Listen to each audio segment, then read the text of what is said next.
up, everybody? My name is Advance, and this is Advanced Sports Talk. Alright, so the 2023 NFL season has come to a close, and we have just had Wild Card Weekend.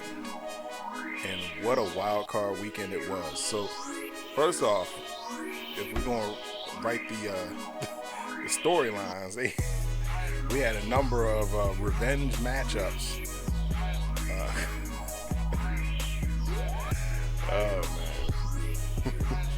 Yeah, so we had a number of people returning to places where they have previously played or coached. So, oh man, let's get into this. Yeah, so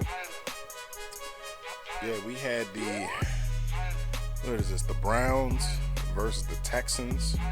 So I guess if he was healthy, it would be Deshaun Watson. But it wasn't Deshaun Watson. It was actually Joe Flacco. Oh man, and that had of course the Ravens fans that was not quite on board with Lamar Jackson, hoping, praying that that Flacco would make it to eventually face the Ravens and dish out some revenge, but it was not to be. So yeah, getting back to the the brackets that we have here. So you see some of them are already filled in, obviously, but yeah. We had the Texans versus the Browns. And man, listen, the score does not reflect how good that game was. In the first half, Flacco was gunslinging. Like, he was filleting the Texans defense. But after a while, they defense started making stops, and the Texans just kept pouring it on. Listen, these guys have been balling ever since week 5. I think, hold on, when did we play them? These guys have been balling since week 9.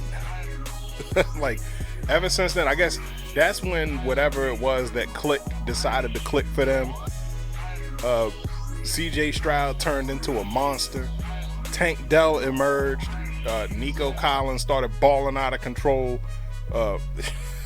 Man, so look, and I forgot that they had number 8 there, Mechie. Yeah, he was he had an unfortunate health concern that kept him out of most of last season. So yeah, but nevertheless, man, like once they started pulling ahead, it was ridiculous. Matter of fact, even the 2 back-to-back pick sixes that Aaron Rodgers threw, I think that alone probably is what sealed the deal for them. But I said Aaron Rodgers, Joe Flacco. Look, they look alike, man. Come on. No, but those 2 back-to-back pick sixes that Flacco threw is pretty much what sealed it. And while it was very impressive what Flacco has done this year, coming off of the couch to start for the Cleveland Browns, and actually he would have been on that episode that I did of Second Chance Quarterback, but at that time Deshaun Watson was still healthy, and I think he got hurt like maybe a week or 2 after that. So yeah. Matter of fact, I'm gonna do another episode of that, because I think Flacco deserves it. Like, yo, it's hard to win a starting job, let alone coming off the couch. So yeah, all in all, man, 45-14 is how bad the Texans beat by. Like, man, yo, these guys are on point. All right, moving on. We got the Miami Dolphins versus the Kansas City Chiefs, or as I call it, grudge match number 2. Because while everybody was thinking that it was going to be a duel between these two quarterbacks, this was actually the headline. Tyreek Hill's big return to Arrowhead. Oh, man. And listen, for whatever reason, the Dolphins offense could not get going for nothing. Like, I know Tyreek had that big 53-yard touchdown, and that was it. Like that was, yeah, that was it. I mean, it was like, yeah, all right, good. You got that highlight. All right, cool. Tyreek Hill, first touchdown, and a blow struck to Arrowhead, and then Kansas City would proceed to score and score and score. Now, they didn't really do much better, right? So, so my bad. It wasn't Tyreek didn't get the first touchdown. The first touchdown was actually Rashid Rice, who was Tyreek Hill's replacement, supposedly. Either him or Sky Moore or whoever decides to break out on any given week, because it could be anybody. So yeah, it was Rashid Rice, and then Harrison Butker, and Harrison Butker. And then Isaiah Pacheco rushed it in for a touchdown. So, yeah, so the Chiefs did a good job keeping Miami in the box and not letting them get started. 'Cause especially when you look at the wealth of talent that Miami has over there, you know, they got Tua, obviously, which, regardless of what people think, I believe that, you know, Tua has the capability of being an elite quarterback. Tyreek Hill, Jalen Waddle, Raheem Mostert. So, yeah, they just couldn't get nothing going. So, all in all, yeah, Chiefs ended up winning 26-7, and they advance. No pun intended. All right, next up, we got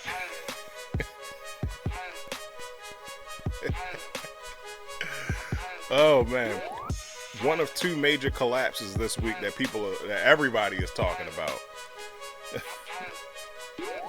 Oh man, we got the Dallas Cowboys, the Green Bay Packers visiting the Dallas Cowboys, and man, listen. So, the Packers won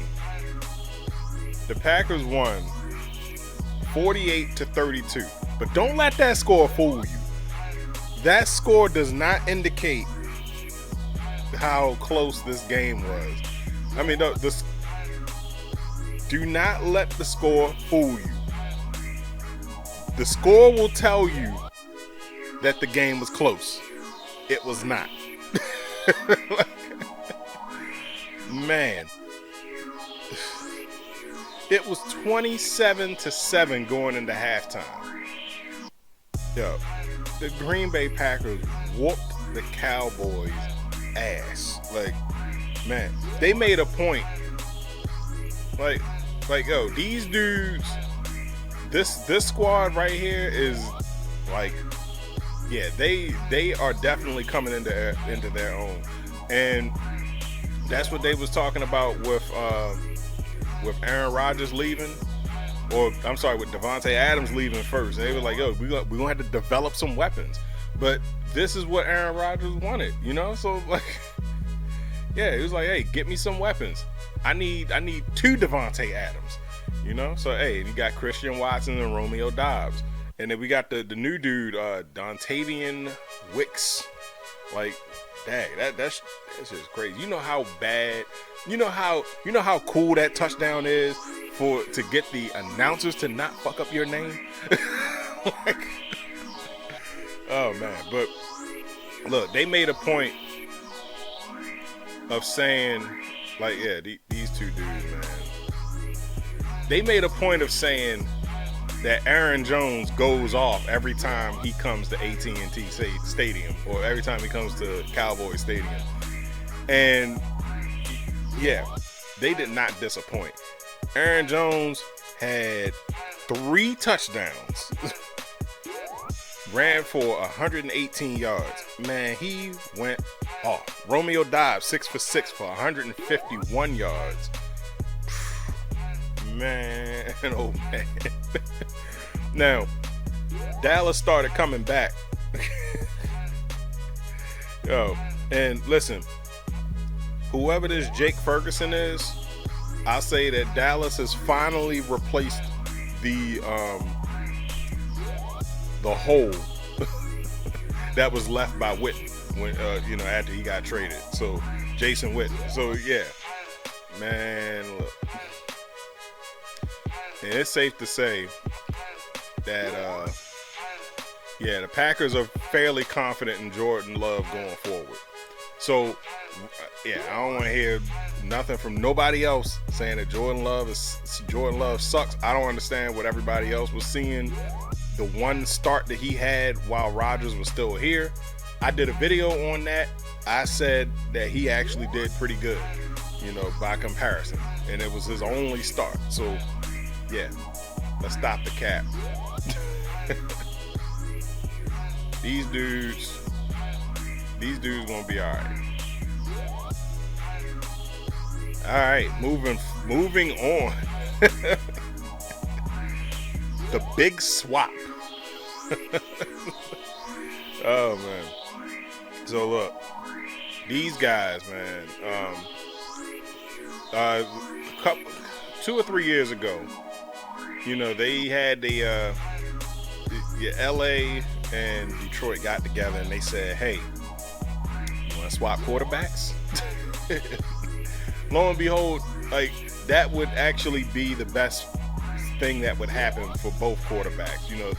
There was a significant jump in quarterback play from both participants. They just needed a different, a change in scenery. So Matt Stafford had a significant jump. They got a quarterback. Oh my God, they got a Super Bowl the very next year.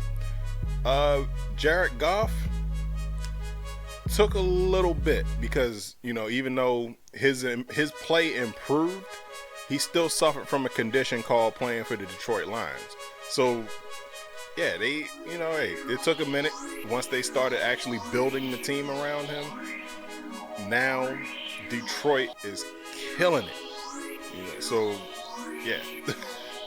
and they proved it in this game. Meanwhile, the Rams, y'all might not be able to see it, but I can. The Rams are on a decline because all of those years that they went giving up first round picks, trying to sell out to get the Super Bowl, yeah, it worked. They got it, but all those deals that they made, all those trades that they made, starting to catch up. You notice Jalen Ramsey ain't with them no more. So yeah, they starting to catch up. And then the Rams have been shaky all season. So I wouldn't be surprised if they didn't take a step back next year and not make the playoffs at all. I mean, shit, they almost didn't make it this year, but yeah, man. But I'll say one thing about the Rams though. These two dudes, Puka Nacua and Tutu Atwell, like, them two, like, literally just came from out of nowhere. So if we get them two with a healthy Cooper Kupp, they it's not going to be long where they won't be back in the spotlight. And we got the new golden boy of Detroit. I'm not gonna jump out there and call him the new Megatron just yet, but he's getting up there. Amon-Ra St. Brown. Listen, let me tell you what this dude did. This dude, oh no, I'm sorry, I got him and Puka mixed up. Puka had 181 yards receiving, but Amon-Ra He had 110 yards receiving. Man, listen. So yeah.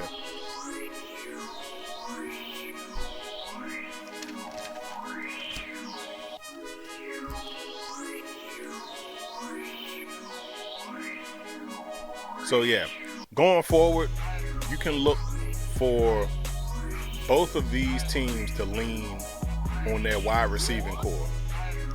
And Jared Goff, it's only the sky's the horizon. As long as the Detroit organization keeps putting pieces around him to succeed, then hey, he's gonna win. All right, next up, we got the one playoff game that everybody pretty much predicted because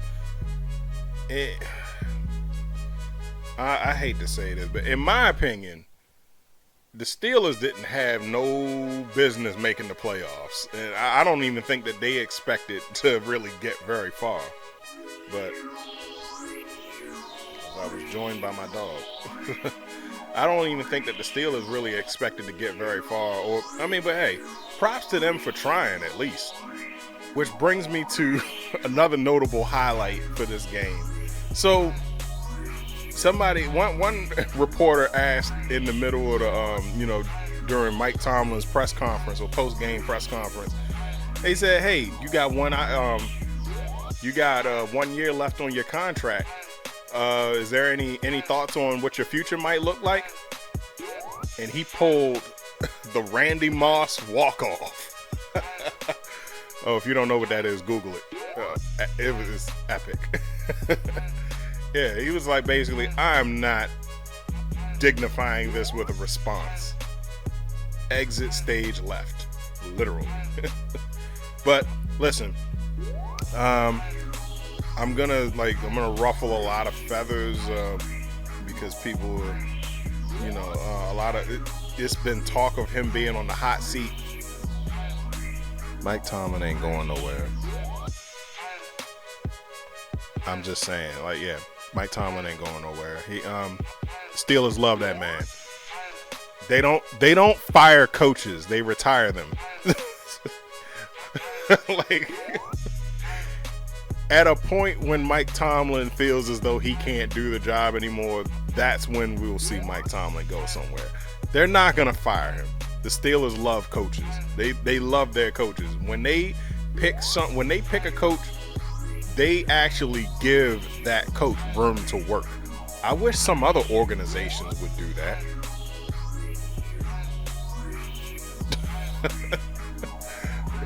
But in any case. All right. And lastly, the game that I was so not looking forward to. We got Philadelphia Eagles versus the Tampa Bay Buccaneers. Let's just say, let me take that back. I did want this matchup. I just didn't want it round one. I didn't want it in the wild card round. I felt as though this would have been a matchup that was more so worthy of a divisional round or the championship round. Dare I say the championship round. But first off, we already know. Bucks beat the Eagles 32-9. There was a lot that went wrong for the Eagles, and there was so much more that went right for the Buccaneers. First of all, defense. Defense played a solid game, right? And it was the exact flip of what happened the last time that we played them on week 3, where we was getting stops, but the offense just couldn't produce. This week, or this time around, we actually were able to produce, and it was Philly that stalled out. So when you look at these two, they did almost next to nothing. And again, that's no slight to either of these guys because they are monsters.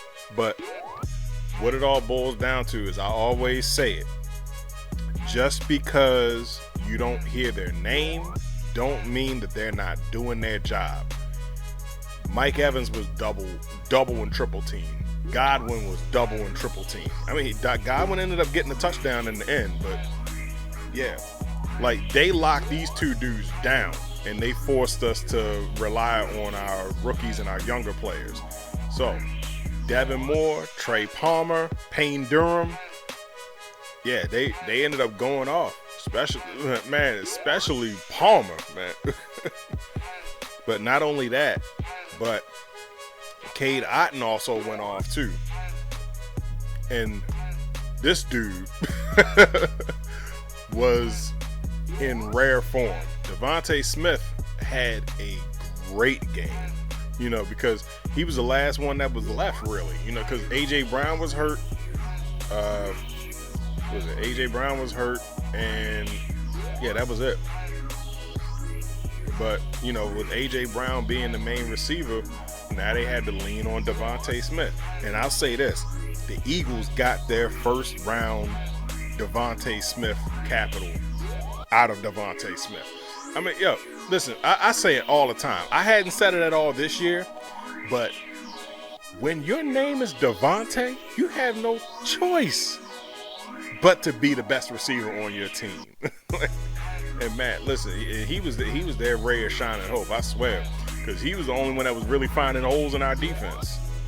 But Goddard was doing his part too. But man, like these dudes was going through it though. Like, and there was a lot of talk of the collapse, and they was trying to debate on which collapse was more catastrophic. Was it this one or the Dallas Cowboys? Because the Eagles did kind of fade down the stretch, but Dallas was just picking up steam. They did all of that stuff. They got the second seed. They was hosting the playoff team, or hosting a playoff game, and then we all see what happened after that. But yeah, man, these guys was going through it. I don't know what happened to them this year. I know what happened. It was their coordinators. They lost their offensive and their defensive coordinator. Well, the defensive coordinator was in Arizona. Is in Arizona now. So, yeah, but the dude, Brian Johnson, he needed to go. Because the offense that they had made absolutely no sense whatsoever. They was throwing wide receiver screens to wide receivers that didn't have blockers in front of them. I mean, I was like, damn, are they trying to give this game away? Like, or what? Like, but no, but that's how they was the whole season. It's just that because their defense was good enough to the point where, it masked it. So they was like, hey, they ended up eking out the wins in the end. Now, however, once Matt Patricia took over, defense got worse. And man, like, yeah, it's I don't know what happened to them, but I'm glad the season is over, so now they can regroup and come back next year. And yeah, they need to address whatever the fuck happened in the off, like whatever the fuck happened this season in the off season. But I'm gonna give y'all the layup. Brian Johnson got to go, and that's the consensus across the board from everybody that I talked to. Now I know Eagles management has a habit of telling people to shut the fuck up without telling them to shut the fuck up. So I'm just saying that's helpful. It's helpful little tidbit. You gotta look at this dude's offense, man. Like, yeah, it's not cool, because you can't come from Super Bowl caliber to what we got on Monday night. Like, no. You poisoned my team, son. Questionable play calling, the fourth down call. I actually like the fourth down call, and I'm not saying that because Devontae Smith dropped the pass. I like the shot to the end zone, but Dallas Goedert was wide open, and it was a safer throw. There was no, I mean, he had a defender on him, but he was in front of him. He had the inside track, so he would have definitely got that ball. But in any case, it's looking like it's going to be a revenge tour for the Buccaneers, because the 3 teams that have that have outright destroyed the Buccaneers are in the playoffs. That one with the Eagles, obviously. We facing Detroit next week, and we got the winner, and then the winner of our game faces the winner of San Francisco and Green Bay. So, in any case, moving forward, we're gonna go through all the other brackets. So we got Houston versus Baltimore, and like, yeah, that's gonna be the test for them right there. Like, if they get over Baltimore, like, god damn, I don't got it happening, but still, like, no, Stroud and all those young guys, what they've done this year, knocking off Cleveland and their pass rush, you know, that was amazing. Yeah, I don't think they're gonna go the distance this year, but next year, man, they're gonna be like, yeah, they're gonna be beasts. All right, so next, I said we got Green Bay and San Francisco, you know, the 49ers. So, and then Buccaneers versus the Lions. They, for some reason, got the Lions at 6.5 point favorite. But no, their offense is crazy. So, yeah, stop the run, we should win. Man, let's see, Kansas City versus Buffalo. That should be a shootout, but you never know. So we're gonna see if Tay, who in my opinion is the only reason why the Chiefs won. Nah, I'm not fucking around. We're gonna see if Tay gonna make that visit up to Buffalo. I mean, she went to Kansas City in the freezing cold. Might as well. Might as well. All right, but yeah, so we got some decent matchups now. The Packers and the 49ers. If the 49ers win and we beat Detroit, I'm definitely riding this wave, because now they're talking about, all right, so the conspiracy of the Super Bowl logo, because it's purple and red, they're expecting Baltimore and San Francisco. I'm saying there's another team that wears red in playoffs. Like, yeah, it could happen.